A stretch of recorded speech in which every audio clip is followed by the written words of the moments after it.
നമസ്കാരം. നമ്മുടെ ഈ തിരക്കുപിടിച്ച ജീവിതത്തിനിടയ്ക്ക് എപ്പോഴെങ്കിലും ഒന്ന് നിർത്തി നിങ്ങൾ നിങ്ങളോട് തന്നെ ചോദിച്ചിട്ടുണ്ടോ, ശരിക്കും ഞാൻ ആരാണ് എന്ന്? ആ ഒരൊറ്റ ചോദ്യത്തിനുള്ള ഉത്തരം തേടിയുള്ള ഒരു യാത്രയാണ് നമ്മളിന്ന് തുടങ്ങുന്നത്. ഇതിന് നമ്മളെ സഹായിക്കുന്നത് അഖണ്ഡജ്യോതിയുടെ 1952 ഓഗസ്റ്റ് മാസത്തിലെ ലഖത്തിൽ നിന്നുള്ള കാലത്തെ അതിജീവിച്ച ജ്ഞാനമാണ്. ശരി, അപ്പം നമുക്ക് തുടങ്ങാം.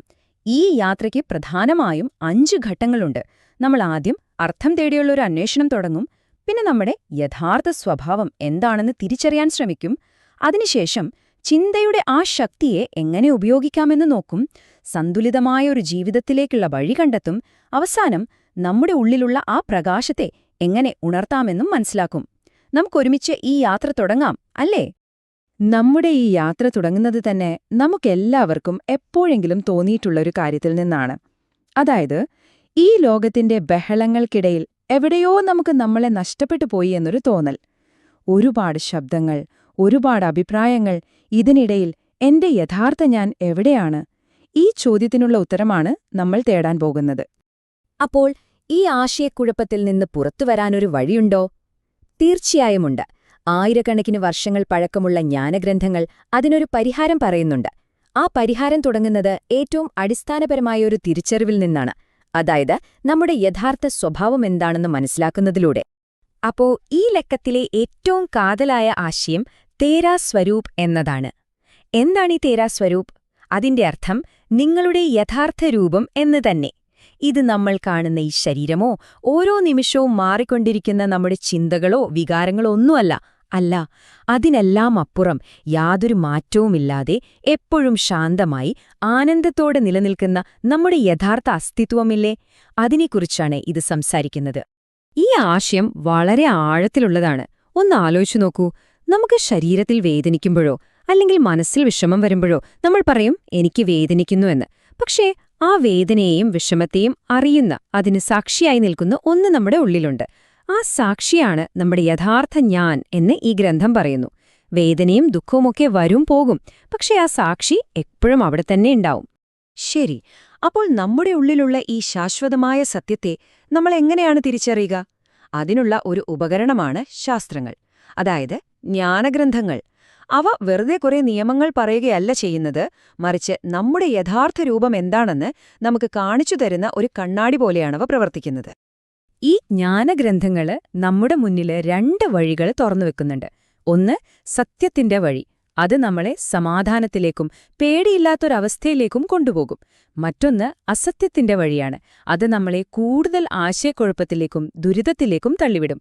ഇതിലേത് വഴി തെരഞ്ഞെടുക്കണമെന്നുള്ളത് പൂർണ്ണമായും നമ്മുടെ കയ്യിലാണ്. അപ്പോൾ നമ്മൾ സത്യത്തിന്റെ പാത തെരഞ്ഞെടുക്കാൻ തീരുമാനിച്ചു എന്ന് വെക്കുക. ഇവിടെ നിന്നാണ് തുടങ്ങേണ്ടത്.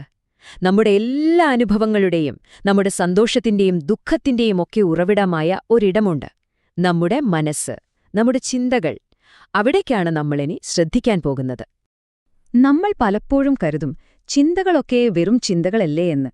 പക്ഷെ ഈ ഗ്രന്ഥം പറയുന്നത് അങ്ങനെയല്ല. നമ്മുടെ ഓരോ ചിന്തയ്ക്കും വലിയൊരു ഊർജ്ജമുണ്ട്. ഒരു ശില്പി കല്ലിൽ നിന്ന് മനോഹരമായ രൂപങ്ങൾ കൊത്തിയെടുക്കുന്നതുപോലെ നമ്മുടെ ചിന്തകൾ നമ്മുടെ ജീവിതത്തെയും സാഹചര്യങ്ങളെയും രൂപപ്പെടുത്തുന്നു. നമ്മൾ എന്താണോ ചിന്തിക്കുന്നത് അതായി തീരാനുള്ളൊരു പ്രവണത നമ്മുടെ ജീവിതത്തിനുണ്ടാകും. ഈ ശക്തിയെ നമുക്ക് 3 ആയിട്ട് നോക്കാം. ഒന്ന്, നമ്മുടെ ചിന്തകളാണ് നമ്മുടെ ഉള്ളിലെ സന്തോഷവും സങ്കടവുമൊക്കെ ഉണ്ടാക്കുന്നത്. 2, നമ്മൾ എപ്പോഴും പരാജയത്തെക്കുറിച്ചാണ് ചിന്തിക്കുന്നതെങ്കിൽ അതുപോലുള്ള സാഹചര്യങ്ങളെയാകും നമ്മൾ ജീവിതത്തിലേക്ക് ആകർഷിക്കുക. നേരെ മറിച്ച് വിജയത്തെക്കുറിച്ച് ചിന്തിച്ചാൽ അതിനുള്ള വഴികൾ മുന്നിൽ തെളിഞ്ഞുതരും. മൂന്നാമതായി, നമ്മുടെ ചിന്തകൾ തന്നെയാണ് നമ്മുടെ ആത്യന്തികമായ ആത്മീയമായ വളർച്ചയെയും തീരുമാനിക്കുന്നത്.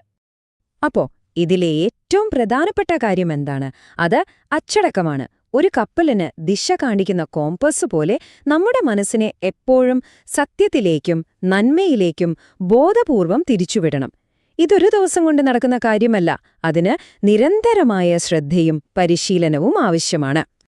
ഈ അറിവുകളൊക്കെ കൊള്ളാം, പക്ഷേ ഇതൊക്കെ നമ്മുടെ സാധാരണ ജീവിതത്തിൽ, നമ്മുടെ ജോലിക്കിടയിലും കുടുംബത്തിലും എങ്ങനെ പ്രാവർത്തികമാക്കും?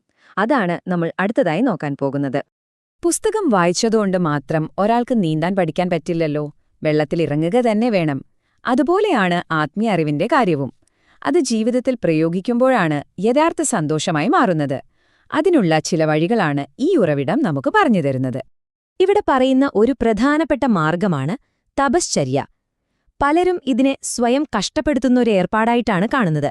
എന്നാൽ യഥാർത്ഥത്തിൽ അതല്ല. നമ്മുടെ ചിന്തകളെയും ആഗ്രഹങ്ങളെയും നിയന്ത്രിച്ച് മനസ്സിനെ കൂടുതൽ ശക്തവും ശുദ്ധവുമാക്കാനുള്ള ഒരു തരം പരിശീലനമാണിത്. ഉദാഹരണത്തിന്, നമുക്ക് ദേഷ്യം വരുമ്പോൾ അത് പ്രകടിപ്പിക്കാതെ നിയന്ത്രിക്കുന്നതുപോലും ഒരു തരം തപശ്ചര്യയാണ്. ഒരാൾ വ്യക്തിപരമായി എത്രയൊക്കെ ആത്മീയമായി ഉയർന്നാലും അയാൾ ജീവിക്കുന്ന സമൂഹത്തിൽ ധാർമ്മികമായ മൂല്യങ്ങളില്ലെങ്കിൽ ആ പുരോഗതിക്കൊരു പൂർണ്ണതയുണ്ടാവില്ല. ഒരു സമൂഹത്തിന്റെ വളർച്ച അളക്കാനുള്ള ഏറ്റവും നല്ല മാർഗം ആ സമൂഹം അവിടത്തെ സ്ത്രീകളോടെങ്ങനെ പെരുമാറുന്നു എന്ന് നോക്കിയാൽ മതിയെന്ന് ഈ ഗ്രന്ഥം അടിവരയിട്ട് പറയുന്നുണ്ട്. അത് ആത്മീയ പുരോഗതിയുടെ അടിസ്ഥാന ശിലയാണ്. നമ്മുടെ ആത്മീയമായ ശ്രമങ്ങൾക്ക് ശരീരത്തിന്റെ ഒരു സപ്പോർട്ട് കൂടി വേണ്ടേ? തീർച്ചയായും വേണം. അതിനുവേണ്ടി ഭസ്ത്രിക പ്രാണായാമം പോലെയുള്ള വളരെ ലളിതമായ ശ്വസന വ്യായാമങ്ങൾ ഈ ഗ്രന്ഥത്തിൽ പറയുന്നുണ്ട്. ഇത് ചെയ്യുമ്പോൾ എന്താ സംഭവിക്കുന്നത്? നമ്മുടെ ശരീരത്തിലെ ഓരോ കോശങ്ങൾക്കും ഒരു പുത്തൻ ഉണർവ് കിട്ടും, മനസ്സ് ശാന്തമാകും. അങ്ങനെ കൂടുതൽ ആഴത്തിലുള്ള ധ്യാനത്തിന് നമ്മൾ തയ്യാറെടുക്കുകയാണ് ചെയ്യുന്നത്. ഇത് വളരെ മനോഹരമായി ഒരു കാര്യം കൂടി നമ്മളെ ഓർമ്മിപ്പിക്കുന്നുണ്ട്. ജ്ഞാനം നേടുന്നത് വെറുമൊരു വായനയല്ല. വായിക്കുക, അതിനെക്കുറിച്ച് ചിന്തിക്കുക, ജീവിതത്തിൽ ഇത് എവിടെയൊക്കെ ഉപയോഗിക്കാമെന്ന് ആലോചിക്കുക, അവസാനം ആ അറിവ് നമ്മുടെ പ്രവൃത്തിയുടെ ഭാഗമാക്കുക. ഈ 4 പടികളിലൂടെ കടന്നുപോകുമ്പോഴാണ് അറിവ് യഥാർത്ഥ അനുഭവമായി മാറുന്നത്. അപ്പോൾ എന്താണ് ദീർഘായുസ്സിന്റെ രഹസ്യം? അത് കേവലം നല്ല ഭക്ഷണം കഴിക്കുന്നതോ വ്യായാമം ചെയ്യുന്നതോ മാത്രമല്ല, മറിച്ച് ശാന്തമായൊരു മനസ്സും ചിട്ടയായൊരു ജീവിതവും മറ്റുള്ളവർക്കു വേണ്ടി സേവനം ചെയ്യാനുള്ളൊരു മനോഭാവവും ഒത്തുചേരുമ്പോഴാണ് യഥാർത്ഥ ആരോഗ്യമുള്ള ദീർഘായുസ്സുണ്ടാകുന്നത്. ഇതുവരെ നമ്മൾ സംസാരിച്ച എല്ലാ ആശയങ്ങളും ഒരുമിച്ചു ചേരുന്ന നമ്മുടെ ഈ യാത്രയുടെ ഏറ്റവും ഉയർന്ന തലത്തിലേക്ക് നമുക്കിനി പ്രവേശിക്കാം. നമ്മുടെ ഉള്ളിലുള്ള ആ ദൈവീകമായ പ്രകാശത്തെ എങ്ങനെ ഉണർത്താം എന്ന് നോക്കാം. വേദങ്ങളിലെ ഏറ്റവും ശക്തമായ മന്ത്രങ്ങളിലൊന്നായി കണക്കാക്കുന്ന ഗായത്രിയെക്കുറിച്ചുള്ള ചർച്ചയാണ് ഈ ആത്മീയ യാത്രയുടെ പാരമ്യം. ഇത് വെറുമൊരു പ്രാർത്ഥനയല്ല, മറിച്ച് നമ്മുടെ ഉള്ളിൽ ഉറങ്ങിക്കിടക്കുന്ന ആ ജ്ഞാനത്തിന്റെ പ്രകാശത്തെ ഉണർത്താനുള്ള ഒരു നേരിട്ടുള്ള ആഹ്വാനമാണ്. ഈ പ്രാർത്ഥനയുടെ സാരം നമ്മൾ ഇതുവരെ ചർച്ച ചെയ്ത എല്ലാത്തിന്റെയും കാതലാണ്. ഇത് ഭൗതികമായ നേട്ടങ്ങൾക്കു വേണ്ടിയുള്ള ഒരു അപേക്ഷയല്ല, മറിച്ച് ദൈവികമായ ആ പരമമായ പ്രകാശം ഞങ്ങളുടെ ബുദ്ധിയെ പ്രകാശിപ്പിക്കട്ടെ, അതുവഴി ഞങ്ങൾക്ക് എപ്പോഴും ശരിയായ പാതയിലൂടെ, ധർമ്മത്തിന്റെ പാതയിലൂടെ മുന്നോട്ടു പോകാൻ സാധിക്കട്ടെ എന്നുള്ളൊരു മാർഗനിർദ്ദേശത്തിനായുള്ള അപേക്ഷയാണ്. അപ്പോ ഈ അഗാധമായ യാത്രയെ നമുക്കൊന്ന് ചുരുക്കി പറയാം. നിങ്ങളുടെ യഥാർത്ഥ രൂപം തിരിച്ചറിയാൻ നിങ്ങളെ സഹായിക്കുന്ന പ്രധാനപ്പെട്ട കാര്യങ്ങൾ ഇവയാണ്.